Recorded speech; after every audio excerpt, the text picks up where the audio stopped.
ଜଗନ୍ନାଥଙ୍କର ସମସ୍ତ ଭକ୍ତଙ୍କୁ ଅଶେଷ ଅଶେଷ ପ୍ରଣାମ ଜଣାଇ ମୁଁ ମୋର ଚ୍ୟାନେଲ ଭକ୍ତି ଭାବରେ ବନ୍ଧାକୁ ସ୍ୱାଗତ କରୁଛୁ। ମୁଁ ସ୍ମୃତି। ଘଡ଼ିକର ସମୟ ଲାଗିନଥାଏ ମଣିଷର ଜୀବନ ପରିବର୍ତ୍ତନ ହେବା ପାଇଁ। ଜନ୍ମ ଜନ୍ମ ଧରି ତପସ୍ୟା କଲେ ମଧ୍ୟ ଜଗନ୍ନାଥଙ୍କର ଦର୍ଶନ ଦୂରର କଥା ମୁଖ୍ୟ ବି ପ୍ରାପ୍ତି ହୋଇନଥାଏ। ଏହାର କାରଣ ହେଉଛି କର୍ମଫଳ। ଏହି କର୍ମଫଳ ଏ ଜନ୍ମରେ ହେଉ କିମ୍ବା ଆର ଜନ୍ମରେ ହେଉ, ଏହି କର୍ମଫଳ ଦ୍ୱାରା ମନୁଷ୍ୟ ଭଗବାନଙ୍କର ସଂଗଲାଭ କରିବାର ସୁଯୋଗ ମିଳିଥାଏ। ଭଗବାନ ମନ ଭିତରେ ଭକ୍ତି ଗାନର ଉଦ୍ରେକ ହୋଇଥାଏ। ଭଗବାନଙ୍କୁ ନିକଟରେ ପାଇବା ପାଇଁ ସୁଯୋଗ ମିଳିଥାଏ।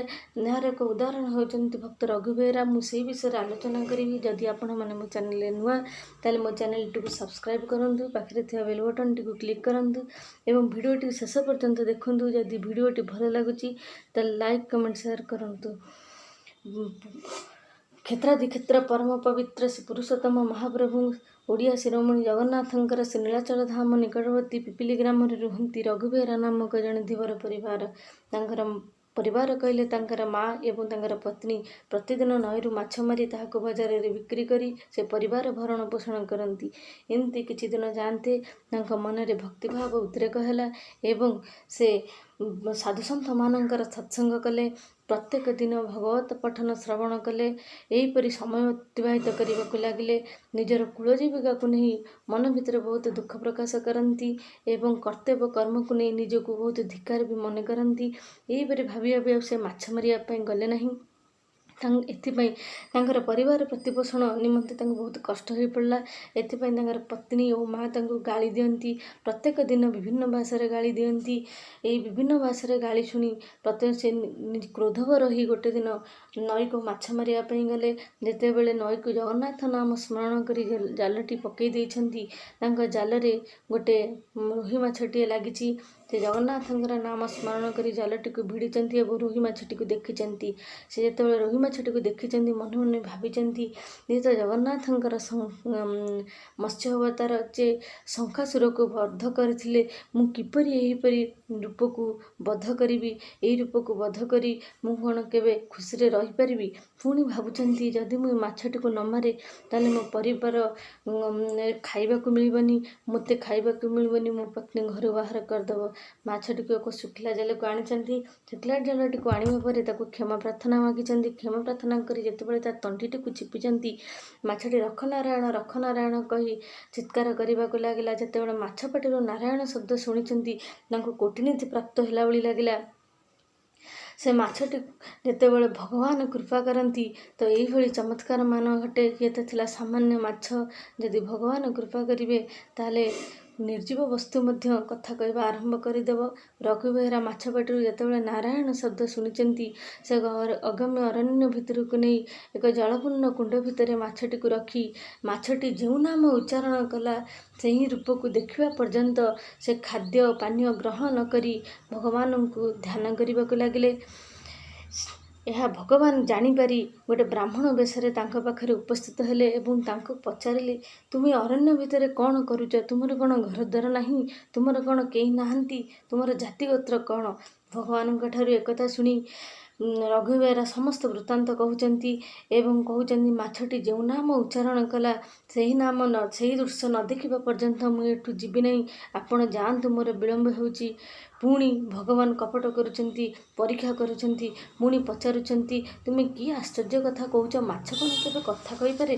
ହଉ, ମାଛ ଯଦି ଜଗନ୍ନାଥଙ୍କ ନାମ ଉଚ୍ଚାରଣ କରିଛି, ନାରାୟଣଙ୍କ ନାମ ଉଚ୍ଚାରଣ କରିଛି, ସେ ନିଶ୍ଚୟ ପରମ ବ୍ରହ୍ମ ହୋଇଥିବ।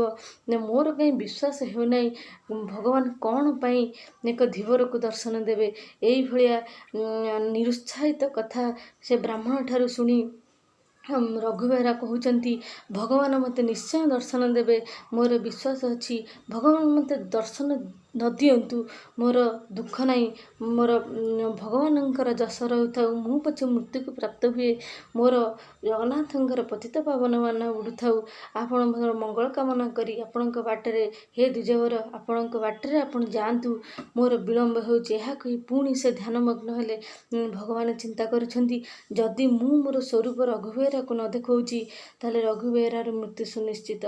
ସେଇଠି ସେ ଭଗବାନ ରଘୁ ବେହେରାକୁ ତାର ରଘୁବେହେରାକୁ ତାଙ୍କର ସ୍ୱରୂପ ଦେଖାଉଛନ୍ତି।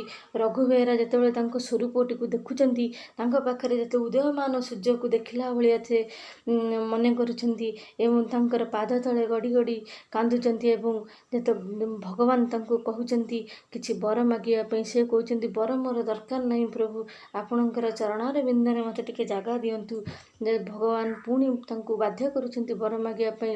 ସେ ପୁଣି ବର ମାଗୁଛନ୍ତି, ମୋର ଧୀବର ପ୍ରକୃତି ନ ରହୁ, ପ୍ରତ୍ୟେକ ଦିନ ମୋତେ ଖାଦ୍ୟ ପଦାର୍ଥ ମିଳୁଥାଉ, ଆପଣଙ୍କର ସେବା କରି ମୋର ଦିନ ଯାଉ। ମୁଁ ଯେତେବେଳେ ଚିନ୍ତା କରୁଥିବି ଆପଣ ମୋ ପାଖରେ ଥିବେ, ଆପଣ ମୋର ମୃତ୍ୟୁ ସମୟରେ ଆପଣଙ୍କୁ ମୁଁ ଦେଖୁଥିବି। ଭଗବାନ ତଥାସ୍ତୁ କହି ଅନ୍ତର୍ଧାନ ହେଲେ। କିନ୍ତୁ ରଘୁବେହେରା କିଛି ନ ମାଗି ସବୁ କିଛି ମାଗିନେଲେ ଏବଂ ଭଗବାନଙ୍କ ଠାରୁ ବରପ୍ରାପ୍ତି ହୋଇ ନିଜ ଗାଁକୁ ଫେରିଲେ। ଯେତେବେଳେ ନିଜ ଗାଁକୁ ଫେରିଛନ୍ତି, ତାଙ୍କର ମା ଏବଂ ତାଙ୍କର ପତ୍ନୀ ତାଙ୍କୁ ଆଦର ସହିତ ଗାଁ ଘରକୁ ପାଛୋଟି ନେଲେ। ଏମିତି କିଛି ଦିନ ଯାଆନ୍ତେ, ଦିନେ ରଘୁବେହେରା ନିର୍ଜନ ସ୍ଥାନରେ ବସି ଭଗବାନଙ୍କର ନାମ ସ୍ମରଣ କରୁଥାନ୍ତି। ଭଗବାନଙ୍କର ନାମ ସ୍ମରଣ କରିବା ସମୟରେ ତାଙ୍କ ଗାଁର କିଛି ଉଦ୍ଧତ ଯୁବକ ତାଙ୍କୁ କଟୁ ଭାଷା କହିବାକୁ ଲାଗିଲେ ଏବଂ ସେ ସେଠି ଭ୍ରୂକ୍ଷେପ ନ କରି ପଳେଇ ଆସୁଥିଲେ। ସେହି ସମୟରେ ଏକ ଉଦ୍ଧତ ବାଳକ ତାଙ୍କର ଅଣ୍ଟାକୁ ଶକ୍ତ ପ୍ରହାର କଲା ଏବଂ ରଘୁବେହେରା କ୍ଷତାକ୍ତ ହେଲେ। କ୍ଷତାକ୍ତ ହେବା ପରେ ତାକୁ କହୁଛନ୍ତି, ମୁଁ ତ ତୋର କିଛି ଦୋଷ କରିନି, ତୁ କ'ଣ ପାଇଁ ମୋତେ ଦଣ୍ଡ ଦେଲୁ? ତୁ ଯେମିତି ମୋତେ ଦଣ୍ଡ ଦେଇଛୁ, କୃପାସିନ୍ଧୁ ତୋତେ ସେଇଭଳି ଦଣ୍ଡ ଦିଅନ୍ତୁ। ଏତିକି କହିବା ମାତ୍ରେ ବାଳକଟି ସେଇଠି ଟଳି ପଡ଼ିଛି ଏବଂ ତାଙ୍କର ପିତା ମାତା ଆସି ତା ପାଖରେ କ୍ରନ୍ଦନ କରୁଛନ୍ତି, କହୁଛନ୍ତି କ'ଣ ହେଲା ମୋ ପୁଅର, କ'ଣ ହେଲା ମୋ ପୁଅର। କିନ୍ତୁ ରଘୁବେହେରା କହୁଛନ୍ତି, ମୁଁ ଯଦି ଦୋଷ କରିଛି ଆପଣମାନେ ମୋତେ ଦଣ୍ଡ ଦିଅନ୍ତୁ, ତାହାର କର୍ମ ପାଇଁ ଭଗବାନ ତାକୁ ଦଣ୍ଡ ଦେଇଛନ୍ତି। ସେ ଭଗବାନଙ୍କୁ ଡାକନ୍ତୁ, ଯଦି ଭଗବାନ ଚାହିଁବେ ତାକୁ ବଞ୍ଚେଇ ଦେଇପାରିବେ। ଗ୍ରାମବାସୀ ତାଙ୍କର ପିତା ମାତା ତାଙ୍କ ସହିତ ରଘୁବେହେରା ମଧ୍ୟ ସେ ବାଳକଟିର ନାମ ଧରି ଡାକିଛନ୍ତି। ବାଳକଟି ଯେମିତି ନିଦର ଶୋଇଥିଲା ଭଳି ଉଠିଲା ଏବଂ ଆଖି ମଳି ମଳି ଯେତେବେଳେ ରଘୁବେହେରାଙ୍କୁ ଦେଖିଛି, ତାଙ୍କ ପାଦ ତଳେ ଯାଇ କ୍ଷମା ପ୍ରାର୍ଥନା କରିଛି ଏବଂ ତା ସହିତ ଗ୍ରାମବାସୀମାନେ ମଧ୍ୟ ରଘୁବେହେରାଙ୍କୁ କ୍ଷମା ପ୍ରାର୍ଥନା କଲେ, ତାଙ୍କର ଜୟ ଜୟକାର କଲେ ଓ ତାଙ୍କର କୀର୍ତ୍ତି ସବୁଆଡ଼େ ବିରାଜିତ ହେଲା। ଏବଂ ଗାଁ ଲୋକମାନେ ତାଙ୍କର ସମସ୍ତ ପ୍ରକାର ସମସ୍ୟା ନେଇ ତାଙ୍କ ପାଖକୁ ଆସନ୍ତି ଏବଂ ରଘୁବେହେରା ସେ ସମସ୍ୟାକୁ ପୂରଣ କରନ୍ତି, ସମାଧାନ କରିବାକୁ ଚେଷ୍ଟା କରନ୍ତି ଏବଂ ସଫଳ ମଧ୍ୟ ହୁଅନ୍ତି। ଏହିପରି ଭାବରେ ଚମତ୍କାର ରଘୁବେହେରାଙ୍କ ଜୀବନରେ ଘଟିଛି। ଆଉ ଏକ ଚମତ୍କାର ମଧ୍ୟ ତାଙ୍କ ଜୀବନରେ ଘଟିଛି। ଦିନକର ଘଟଣା, ରଘୁବେହେରା ଏକ ଏକାନ୍ତ ସ୍ଥାନରେ ବସି କିଛି ଖାଦ୍ୟ ପଦାର୍ଥ ରଖି ଭଗବାନଙ୍କ ନାମକୁ ସ୍ମରଣ କଲେ। ଯେତେବେଳେ ଭଗବାନଙ୍କ ନାମକୁ ସ୍ମରଣ କରିଛନ୍ତି, ଭଗବାନ ତାଙ୍କ ପାଖରେ ଆବିର୍ଭାବ ହେଲେ। ରଘୁବେହେରା ଅତି ପ୍ରେମର ସହିତ, ଅତି ଭାବର ସହିତ, ଭକ୍ତିର ସହିତ ତାଙ୍କୁ ଖୁଆଇ ଦେଉଛନ୍ତି ଏବଂ ସେ ସେଠି ଖାଦ୍ୟ ଖାଉଛନ୍ତି। 60 ପଉଟିକୁ ଛାଡ଼ି ଭକ୍ତ ପ୍ରେମରେ ବନ୍ଧା ହୋଇ ତାଙ୍କର ପ୍ରେମାଶ୍ରୁରେ ଅଭିଷିକ୍ତ ହୋଇଛନ୍ତି ପ୍ରଭୁ ଜଗନ୍ନାଥ। କିନ୍ତୁ ଶ୍ରୀମନ୍ଦିର ଭିତରେ ସେପଟେ ଚଳୁରେ ଆଉ ଦେଖାଦେଲେନି। ଯେତେବେଳେ ପଣ୍ଡା ପଡ଼ିହାରୀ ମନରେ ଆଶଙ୍କା ସୃଷ୍ଟି ହେଲା, କ'ଣ ହେଲା, ପ୍ରଭୁ କ'ଣ ରତ୍ନସିଂହାସନରେ ନାହାନ୍ତି, କାହିଁ ଚଳୁରେ ଦେଖାଯାଉନାହାନ୍ତି, ଏକଥା ରାଜାଙ୍କ ପାଖରେ ପହଞ୍ଚିଲା। ରାଜା ତତ୍କ୍ଷଣାତ ଆସି ଶ୍ରୀମନ୍ଦିରରେ ଅରୁଣ ସ୍ତମ୍ଭ ପଛପଟେ ଅଧିଆ ପଡ଼ିଲେ। ରାଜା ଜଗନ୍ନାଥ ତାଙ୍କୁ ସ୍ୱପ୍ନରେ କହିଲେ ଯେ ତୁମେ ଦୁଃଖ କରନି, ମୁଁ ପିପିଲିରେ ରଘୁବେହେରା ପାଖରେ ଅଛି, ରଘୁବେହେରା ମୋତେ ଖାଇବାକୁ ଦେଉଛି, ମୁଁ ଖାଇସାରି ରଘୁବେହେରା ମୋତେ ଯେତେବେଳେ ଛାଡ଼ିବ ମୁଁ ଯିବି, ତାପରେ ଯାଇ ମହାପ୍ରସାଦ ଅମୃତମଣି ହେବ। ଯେପର୍ଯ୍ୟନ୍ତ ମୋତେ ରଘୁବେହେରା ନ ଛାଡ଼ିଛି ସେ ପର୍ଯ୍ୟନ୍ତ ମୁଁ ଯାଇପାରିବି ନାହିଁ। ତ ଆପଣ ତତ୍କ୍ଷଣାତ ରଘୁବେହେରା ଗ୍ରାମରେ ପହଞ୍ଚି ରଘୁବେହେରାକୁ ଶ୍ରୀକ୍ଷେତ୍ରକୁ ଆଣିବା ପାଇଁ ବନ୍ଦୋବସ୍ତ କରନ୍ତୁ, ଏଠି ରହିବାର ସବୁ ପ୍ରକାର ବନ୍ଦୋବସ୍ତ କରିଦିଅନ୍ତୁ, ମୋର ଭକ୍ତ ମୋ ପାଖରେ ରହୁ। ଏକଥା ଶୁଣି ରାଜା ଜଗନ୍ନାଥଙ୍କ ପାଖରୁ ଏକଥା ଶୁଣି ସାଙ୍ଗେ ସାଙ୍ଗେ ପିପିଲି ଗ୍ରାମରେ ପହଞ୍ଚିଲେ। ରଘୁବେହେରାଙ୍କ ଦୁଆରେ ଠିଆ ହୋଇ ଯେତେବେଳେ ରଘୁବେହେରା ରଘୁବେହେରା ବୋଲି ଡାକୁଛନ୍ତି, ରଘୁବେହେରାଙ୍କୁ ଶୁଭୁନି, କାହିଁକିନା ସେ ପ୍ରଭୁଙ୍କ ପ୍ରେମରେ ନିମଗ୍ନ ହୋଇଛନ୍ତି। ଯେତେବେଳେ ରଘୁବେହେରା ରଘୁବେହେରା ଡାକି ତାଙ୍କ ଘର ଭିତରକୁ ପ୍ରବେଶ କରିଛନ୍ତି, ମହାପ୍ରଭୁ ଜାଣିପାରି ସେଠୁ ଅନ୍ତର୍ଧାନ ହୋଇଗଲେ। ଯେତେବେଳେ ପ୍ରଭୁ ଅନ୍ତର୍ଧାନ ହୋଇଗଲେ, ରଘୁବେହେରା କାନ୍ଦି କାନ୍ଦି ମାଟିରେ ମିଶି ଯାଉଛନ୍ତି। ସେହି ସମୟରେ ଗଜପତି ତାଙ୍କୁ କୋଳେଇ ଧରି କହୁଛନ୍ତି, ତୁମର ଭକ୍ତି ପଣିଆକୁ ମାନିବାକୁ ପଡ଼ିବ, ତୁମର ପ୍ରେମ ଭାବକୁ ମାନିବାକୁ ପଡ଼ିବ, ତୁମେ ଭଗବାନଙ୍କୁ ବାନ୍ଧି ରଖିଛ। ଏତିକି କହି ତାଙ୍କୁ ଆଦର ସମ୍ମାନ ସମ୍ବର୍ଦ୍ଧନା ଦେଇ ତାଙ୍କୁ ପୁରୀ ନେଇଛନ୍ତି। ପୁରୀରେ ଏକ ଚୌରି ଗୃହ ନିର୍ମାଣ କରି ତାଙ୍କୁ ରଖିଛନ୍ତି ଓ ଦାସେ ସେଇ ଦିନଠାରୁ ତାଙ୍କ ପାଖରେ ରହୁଛନ୍ତି, ଜଗନ୍ନାଥଙ୍କ ପାଖରେ ରହୁଛନ୍ତି। ଆଉ ଦିନକର ଘଟଣା, ଦିନେ ରଘୁ ବେହେରା ଗୋଟେ ଫୁଲମାଳ ନେଇ ଫୁଲମାଳ ଠାକୁରଙ୍କ ପାଇଁ ତିଆରି କରିଥିଲେ। ସେହି ସମୟରେ ସେ ଫୁଲଟି ତ ପଟୁକାରେ ପଟୁକାରେ ଗୁନ୍ଥା ଯାଇଥିଲା, କଦଳୀ ପଟୁକାରେ। ତ କଦଳୀ ପଟୁକାକୁ ଜଗନ୍ନାଥ ମନ୍ଦିର ଭିତରକୁ ଯିବା ପାଇଁ ଅନୁମତି ନଥିଲା। ତ ସେ ପୂଜାରୀ ତାଙ୍କୁ ମନା କରିଦେଲେ, ନାଇଁ ଏଇଟା ଯାଇପାରିବନି। କିନ୍ତୁ ରଘୁଦାସ ଦୁଃଖରେ ଶୋଇଛନ୍ତି। ଯେ ଆମର ଶ୍ରୀମନ୍ଦିରର ଗୋଟେ ରୀତି ଅଛି ଯେ ସନ୍ଧ୍ୟା ଧୂପ ପରେ ଭଗବାନଙ୍କର ବଡ଼ ସିଂହାର ବେଶ ହୋଇଥାଏ ଓ ସେଇ ବେଶଟି ଫୁଲରେ ହୋଇଥାଏ। ତ ଯେତେବେଳେ ଯିଏ ତାଙ୍କୁ ଏ ଫୁଲରେ ବେଶ କରିଥାନ୍ତି ତାଙ୍କୁ ମେକଅପ୍ ବୋଲି କୁହାଯାଇଥାଏ। ଏ ମେକଅପ୍ ଯେତେବେଳେ ତାଙ୍କର ବେଶ କରୁଥାନ୍ତି, ତ ଫୁଲରେ ବେଶ କରୁଥାନ୍ତି, ତାଙ୍କ ଫୁଲ ଗୋଟିଏ ବି ଫୁଲ ତାଙ୍କ ଦେହରେ ରହୁନଥାଏ। ସବୁ ପ୍ରକାର ଚେଷ୍ଟା କରି ମେକଅପ୍ ଯେତେବେଳେ ବିଫଳ ହେଲେ, ତ ସମସ୍ତଙ୍କୁ ଡାକିକି କହିଲେ, ଆମର କ'ଣ ଅସୁବିଧା ହେଇଗଲା ଯେ ଭଗବାନଙ୍କ ଦେହରେ ଫୁଲ ଲାଗୁନି। ଯେତେବେଳେ ଯାଏ ଆମର ଏ ସମସ୍ୟାର ସମାଧାନ ନ ହୋଇଛି, ଭଗବାନ ଯେତେ ସମୟ ଯେ ଆମର ଦୋଷ ନ କହିଛନ୍ତି, ଆମେ ମନ୍ଦିର ଭିତରେ ରହିବା, ଖାଦ୍ୟ ପଦାର୍ଥ ବର୍ଜନ କରି ପ୍ରଭୁଙ୍କୁ ଧ୍ୟାନ କରିବା। ଯେତେବେଳେ ପ୍ରଭୁ କହିବେ ତାପରେ ଆମେ ଯିବା।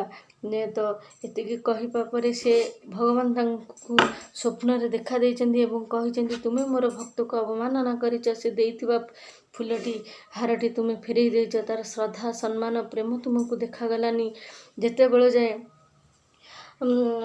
ମୋର ସିଏ ଯାଇ ମନ ଦୁଃଖରେ ନ ଖାଇ ନ ପିଇ ଶୋଇଛି, ସିଏ ଯେତେବେଳେ ନ ଖାଇ ନ ପିଇ ଶୋଇବ, ମୁଁ କ'ଣ କେବେ ଶ୍ରୀମନ୍ଦିର ଭିତରେ ଶାନ୍ତିରେ ଶୋଇପାରିବି? ତୁମେ ଯାଅ, ତାକୁ ଡାକି ଆଣ ଏବଂ ତାର ଫୁଲମାଳ ସେଇ ଫୁଲମାଳ ଆଣି ମୋ ପାଖରେ ଅର୍ପଣ କର। ତାହା ଶୁଣିବା ପରେ ପଣ୍ଡା ପଡ଼ିଆରୀ ତାଙ୍କ ପାଖକୁ ଗଲେ, ତାଙ୍କୁ କ୍ଷମା ମାଗିଲେ ଏବଂ କହିଲେ, ସେଇ ଫୁଲମାଳଟି ଦିଅ, ଆମେ ଭଗବାନଙ୍କ ପାଖରେ ଅର୍ପଣ କରିବୁ।